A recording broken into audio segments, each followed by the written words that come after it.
В настоящее время в стенах клиники находится 20 детей, которые пострадали после вчерашнего теракта. 6 детей находятся в реанимационном отделении, один из которых в крайне тяжелом состоянии. 5 детей будет транспортироваться спецбортом в московские клиники. Какой характер ран? Какое состояние у этих пятерых? Состояние пациентов, находящихся в реанимации, у 5 состояние тяжелое, у 1 крайне тяжелое состояние. Характер травм – это скелетные травмы, плюс проникающие ранения грудной и брюшной полости. Вчера поступило 18 больных, пострадавших, плюс 2 обратилось еще, госпитализированы были вечером по дежурствам с различными травмами легкой степени.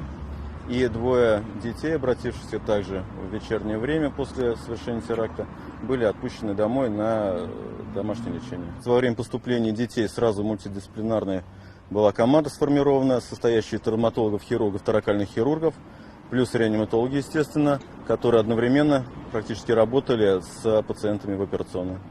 А сколько операций было проведено? Всем детям, которые находятся в реанимационном отделении, выполнены операции.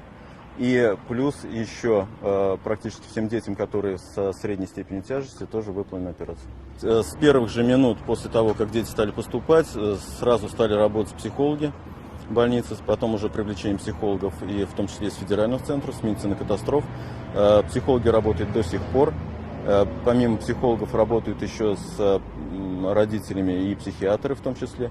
Ну и, соответственно, дети все прошли работу с психологом.